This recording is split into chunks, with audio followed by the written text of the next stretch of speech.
37 of the Council's Provisional Rules of Procedure, I invite the representative of Israel to participate in this meeting. It is so decided. I propose that the Council invite the permanent observer of the Observer State of Palestine to the United Nations to participate in the meeting in accordance with the Provisional Rules of Procedure and the previous practice in this regard. There being no objection, it is so decided. In accordance with Rule 39 of the Council's Provisional Rules of Procedure, I invite Mr. Nikolai Mladenov, Special Coordinator for the Middle East Peace Process and personal representative of the Secretary General, to participate in this meeting. It is so decided. Mr. Mladenov is joining us via video teleconference from Jerusalem. The Security Council will now begin its consideration of item 2 of the agenda. I now give the floor to Mr. Nikolai Mladenov. Thank you, Madam President. Members of the Security Council. For the people of Gaza, yesterday was a day of tragedy.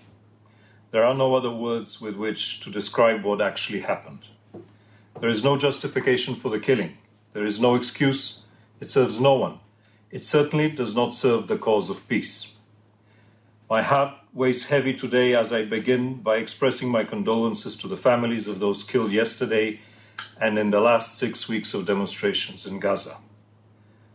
Who can possibly find words to console the mother of a child that has been killed? Who?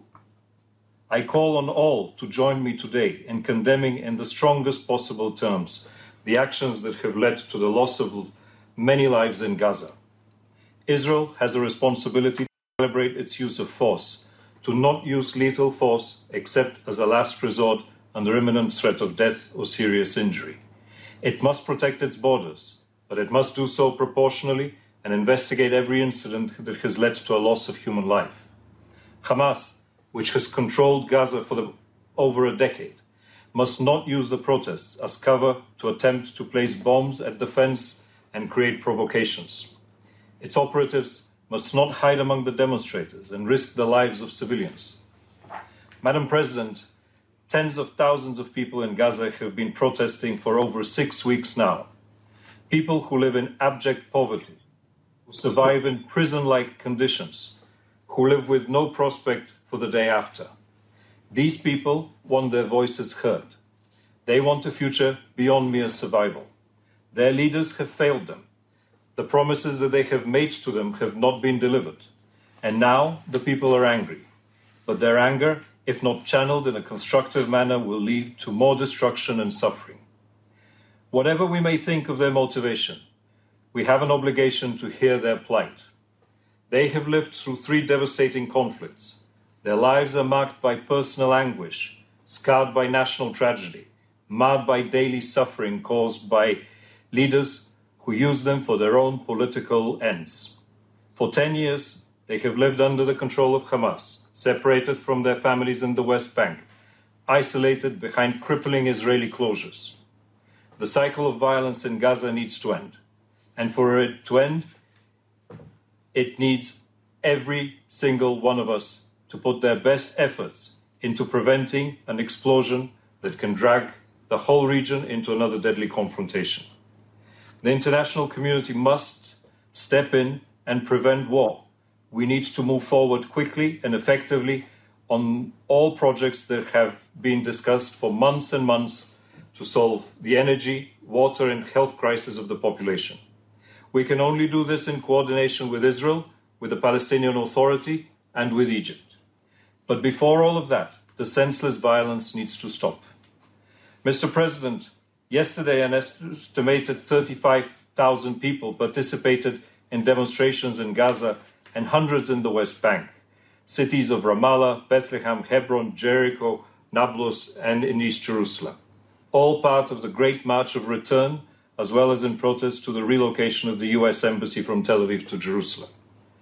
While no fatalities were reported in the West Bank, where limited clashes took place between demonstrators and Israeli security forces at several checkpoints, the situation in Gaza deteriorated throughout the day, particularly along the perimeter fence. According to various reports, at least 60 people were killed throughout yesterday, including 6 children, and more than 1,300 were reportedly injured by live ammunition and rubber bullets. One Israeli soldier was wounded and taken to hospital for treatment. Since the beginning of the protests on March 30th, over 100 people have been killed, including 13 children, over half of whom yesterday alone. This constituted the bloodiest day in Gaza, with the highest death and injury toll since the conflict of 2014. Hamas and Islamic Jihad have acknowledged that among those killed were members of their organizations, and the Israeli Defense Forces claims that at least 24 had linked to militant activities. Under cover of the protests, Hamas and other militants have also engaged in violent and provocative acts, including the placing of improvised explosive devices at the perimeter fence, and other attempts to breach it with the intent of perpetrating attacks. According to the UNDSS, at least one IED reportedly detonated against an IDF vehicle during an incursion. 18 airstrikes and 8 shelling incidents were also carried out by the Israeli security forces on 26 Hamas targets in retaliation for what Israel has classified as violent acts. Madam President, against this backdrop, hospitals in Gaza report an unfolding crisis of essential medical supplies. Drugs and equipment is needed to treat those who have been injured. The United Nations Humanitarian Coordinator, who is currently in Gaza, yesterday visited the Shifa Hospital, where there is a shortage of beds for the number of wounded arriving from the protests at the fence. He witnessed firsthand patients being brought in on stretchers and left in the hospital's courtyard, which was being used as a triage area. I appeal to Israel, to Egypt, to the Palestinian authorities to facilitate the exit from Gaza of the seriously wounded for medical treatment, and I welcome steps reportedly taken in this direction by Egypt. Madam President, I would like to take the opportunity to salute the bravery of the medical staff who continue to put their own lives at risk, such as those working for the Palestinian Red Crescent Society who have endured casualties of their own. I'm deeply saddened to note the death of another health worker yesterday during the demonstrations, and I reiterate the inviolability under international law of health facilities and medical personnel. Journalists have also been among those injured in yesterday's demonstrations. The dire humanitarian situation in Gaza, about which I have reported time and again in this chamber over the past year, has been compounded by the fact that the Palestinian Authority continues to withhold the payment of salaries to some 20,000 civil service employees in Gaza. To further complicate a dismal picture, on the 4th and on the 11th of May, demonstrators destroyed most of the facilities at the Gaza side of the Kerem Shalom crossing, the main point of entry for goods and materials into the Gaza Strip. Members of my team have conducted an initial assessment of the site, and I can report that the damage is extensive and will hinder deliveries of fuel and much-needed goods to Gaza for weeks ahead. As we speak, the United Nations is working with the Palestinian Authority and with Israel to bring in life-saving assistance, despite the destruction and the extensive damage to the crossing. Mr. President, whoever orchestrated that destruction shares in the responsibility of worsening the suffering of 2 million people in Gaza. Madam President, the Secretary General and I have repeatedly called on all to exercise restraint, for all necessary steps to be taken to avoid an escalation, and for all incidents to be fully investigated. I have engaged with all sides to this effect. Public statements and messages by Hamas indicate the intention to use mass protests to infiltrate into Israel and attack Israelis. Such statements and action endanger the lives of both Israelis and Palestinians and cannot be justified. I wish to underline yet again that it is imperative that civilians, particularly children, not be targeted by anyone, use or not be used for cover of militant activity or be put in risk or in danger in any way. Madam President, as the violence continues, technical problems have also resurfaced in further decreasing the electricity supply and have currently caused some 22 hours of blackouts in Gaza. This is a critical reminder of the fragility of Gaza's infrastructure. Starting tomorrow, the United Nations, together with international partners, will need to focus and redouble efforts to implement projects that will have an immediate impact on improving the electricity, water and health situation as a matter of urgency. The developments in Gaza are a painful reminder, an extremely painful reminder of the devastating consequences of the continued absence of peace between Israelis and Palestinians. I would like to reiterate this message, particularly as Palestinians commemorate the Nakba Day, or the Day of the Catastrophe, by which they remember the displacement during the war of 1948-49, and as they continue to demonstrate in Gaza and the West Bank over the coming days. We must step up our efforts in support of a peaceful resolution to the conflict. We must collectively call on all to refrain from unilateral measures that only steer us away from a peace process and instead work to end the occupation and advance the goal of a just and sustainable peace, culminating ultimately in two states, Israel and Palestine, of which Gaza is an integral part, two states living side by side in peace, security, and prosperity. Thank you. I thank Mr. Mladenov for his briefing, and now I give the floor to the members of the Security Council. I give the floor to the representative of Kuwait. Thank you, Madam President. At the outset, we'd like to thank you for your speedy response to our request to hold this emergency session. Moreover, we'd like to thank Mr. Nikolai Mladenov, the Special Coordinator for the Middle East Peace Process, for this important briefing today on the tragic events that have recently taken place in the occupied Palestinian territories, especially in the Gaza Strip. We would like to condemn in the strongest terms the massacre perpetrated by the Israeli occupation authorities yesterday, which have led over to the killing of 52 persons and thousands of wounds who have joined the martyrs that have fallen since the Palestinian question and tragedy began. And this is a part of the commemoration of the Nakba that has taken place 70 years ago. And these Israeli violations are simply a continuation of Israel's violations of international humanitarian law and international law and the Security Council resolutions. They would not have continued if the Security Council has taken a firm stand against them and called Israel to stop these practices. And here we would like to express our regret that the Security Council was unable to adopt the draft statement that the Kuwait has suggested yesterday, and which calls upon ending Israel's practices and conducting a transparent and independent investigation into the massacres perpetrated against the unarmed Palestinians and holding those responsible accountable. And in the Council's continued inability to take any measure in order to establish an investigative mechanism, then we will make a move in the General Assembly or in the Human Rights Council in order to guarantee that those perpetrating these acts are held accountable and do not live in impunity. And we would also like to submit suggestions to avoid the excessive use of force by the Israeli occupation authorities and the continued violence. And we call for taking measures that would guarantee offering international protection to the Palestinian people. And here we would like to confirm what has been stipulated by Resolution 605 and 904 by the Security Council in order to apply the Fourth Geneva Convention on what is happening in the occupied Palestinian territories and the need to offer international protection to the unarmed Palestinian people.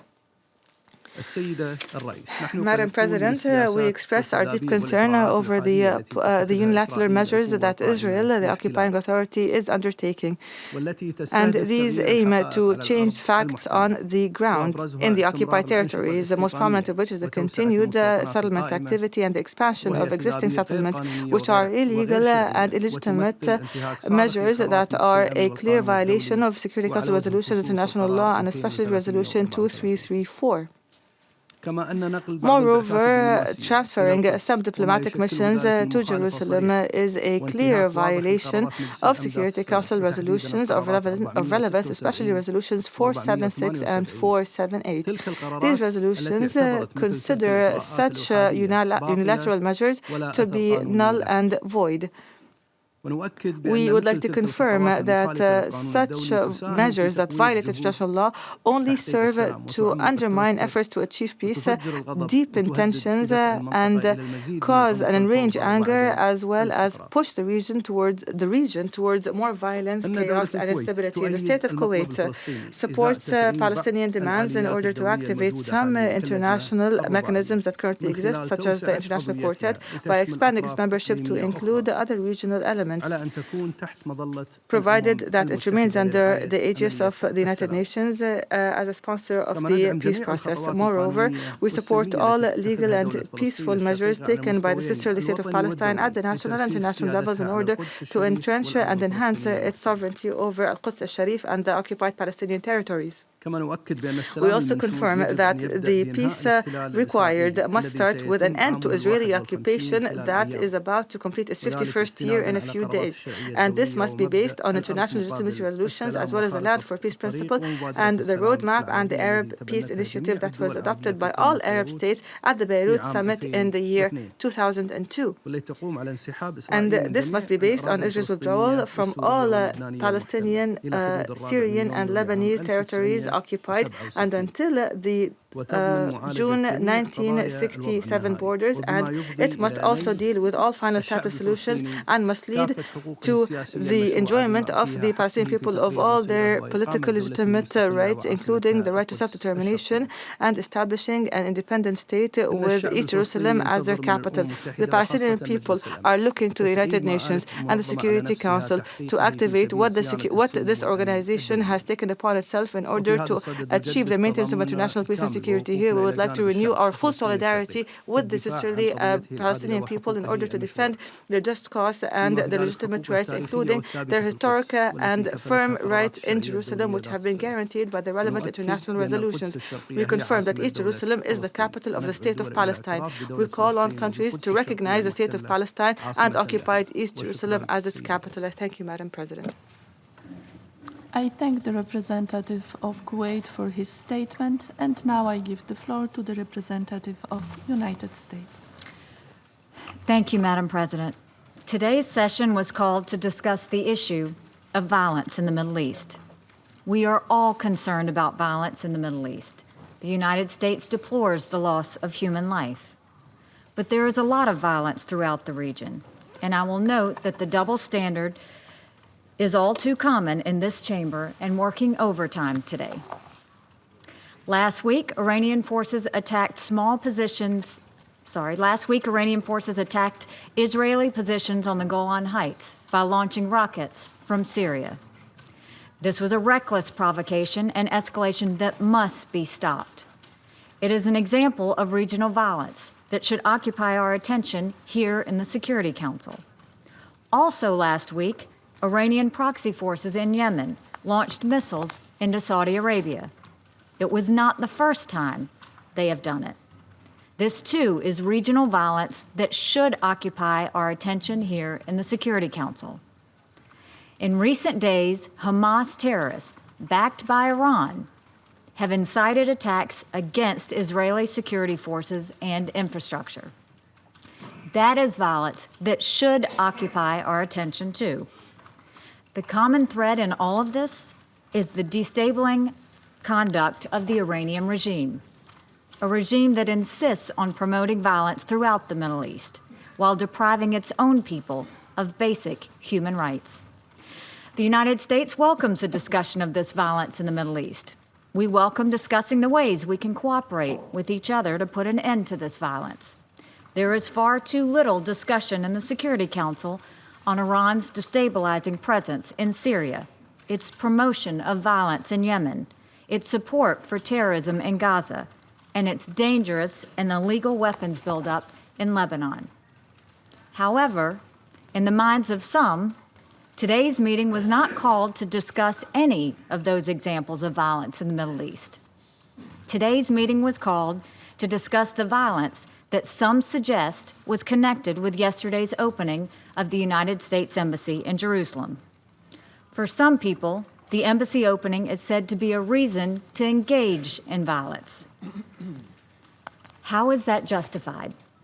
As our president said when he announced the decision in December, the location of our embassy has no bearing on the specific boundaries of Israeli sovereignty in Jerusalem or the resolution of contested borders. It has no bearing on Jerusalem's holy sites. It does not prejudge whatever the parties might negotiate in a peace agreement. It does not undermine the prospects for peace in any way. And yet, for some, this is supposedly a cause for violence. But let's remember that the Hamas terrorist organization has been inciting violence for years, long before the United States decided to move our embassy. In recent days, multiple news organizations have documented the Hamas incitement in Gaza. They have reported that Hamas maps and social media show the fastest routes to reach Israeli communities in case demonstrators make it through the security fence. They have reported on Hamas messages over loudspeakers that urge demonstrators to burst through the fence, falsely claiming Israeli soldiers were fleeing, when in fact they were not. The same loudspeakers are used by Hamas to urge the crowds to, quote, get closer to the security fence. Hamas has attacked the Karem Shalom crossing, the biggest entry point in Gaza for fuel, food, and medical supplies. This is how determined they are to make the lives of the Palestinian people miserable. They light Molotov cocktails attached to kites on fire and attempt to fly them into Israel to cause as much destruction as possible. When asked yesterday why he put a swastika on his burning kite, the terrorist responded, quote, "The Jews go crazy when you mention Hitler," unquote. This is what is endangering the people of Gaza. Make no mistake, Hamas is pleased with the results from yesterday. I asked my colleagues here in the Security Council, who among us would accept this type of activity on your border? No one would. No country in this chamber would act with more restraint than Israel has. In fact, the records of several countries here today suggest they would be much less restrained. Those who suggest that the Gaza violence has anything to do with the location of the American embassy are sorely mistaken. Rather, the violence comes from those who reject the existence of the State of Israel in any location. Such a motivation, the destruction of a United Nations member state, is so illegitimate as to not be worth our time in the Security Council, other than the time it takes to denounce it. Yesterday's opening of our embassy in Jerusalem is a cause for celebration for the American people. Moving the U.S. Embassy to Jerusalem was the right thing to do. It reflects the will of the American people. It reflects our sovereign right to decide the location of our embassy, a right that everyone in this room claims for their own country. Importantly, moving our embassy to Jerusalem also reflects the reality that Jerusalem is the capital of Israel. It has served as Israel's capital since the founding of the state. It is the ancient capital of the Jewish people. There is no plausible peace agreement under which Jerusalem would no longer remain the capital of Israel. Recognizing this reality makes peace more achievable, not less. The United States is prepared to support peace negotiations and a peace agreement in every way. We want nothing more than peace, a peace in which people of all faiths are free to worship in Jerusalem, a peace in which the rights of all people are respected and the future prospects of all people is bright. That peace will only be achieved if it is rooted in the realities that too many choose to deny. The United States' action yesterday promoted the reality and the desire for peace. It is our sincere wish that the nations of the world will join us in this pursuit of credible, realistic, and enduring peace. As I conclude, I want to take a moment to mark the 70th anniversary of Israel's independence. In this United Nations Security Council, on behalf of the American people, I congratulate our friends in Israel on the remarkable achievement of 70 years of independence. From humble and desperate beginnings, a proud people have realized the prophet Isaiah's vision of a light unto the nations. May the next 70 years be ones of strength, of hope, and of peace. Thank you. I thank the representative of United States for her statement, and now I give the floor to the representative of United Kingdom. Thank you very much indeed, Madam President, and thank you very much to Mr. Mladenov for that very sobering briefing. I'd like to start by thanking him and his staff for everything they're doing to try and calm down the violence, and also echo his tribute to the medical staff on the ground and his appeal for facilitation of evacuation of the wounded. Madam President, we've seen a concatenation of loss of life, casualties, volume of live fire in Gaza yesterday, and this has been shocking and I think appalling to most of us. It is a familiar, depressingly familiar pattern that we have seen over recent weeks, and it includes the deaths of children. At a highly sensitive time in the region, we call for calm and we call for restraint. A further escalation of violence serves no one's interests. It is only destructive to peace efforts and to wider regional security. Madam President, we understand that 60 people were killed yesterday in Gaza, 6 of them children. Around 2,771 people were reported injured, and that included over 1,300 by live ammunition. The death toll on Monday means that more 90 Palestinians have been killed in the past 6 weeks for approaching the fence that has been placed round Gaza. There is an urgent need, we believe, to establish the facts around yesterday's events, including why such a volume of live fire continues to be deemed justified. The Palestinian right to peaceful protest is undeniable, but at the same time, we are deeply concerned that peaceful protests in Gaza are being exploited by extremist elements. For example, we've seen IDF troops targeted by IEDs, and we've seen the use of Molotov cocktails. This is not acceptable. The Palestinians have a right to peaceful protest, and Israel has an undeniable right to protect its borders from Hamas and other terrorist groups and threats. The United Kingdom remains strongly supportive of Israel's right to defend itself. We recognise today as a sensitive anniversary for the Palestinians. We implore Israel to act with restraint in accordance with international law, and more than anything, to ensure that its security forces do not resort to the use of excessive force. The volume of live fire used in Gaza yesterday and the consequent number of deaths is distressing and cannot be ignored by the Council. I want to reiterate the United Kingdom's support for independent and transparent investigations into the events that have taken place and in recent weeks, and including the extent to which Israeli security forces' rules of engagement are in line with international law. The death toll alone warrants such a comprehensive inquiry, and we continue to urge that the findings of these investigations be made public, and if wrongdoing is found, that those responsible be held to account.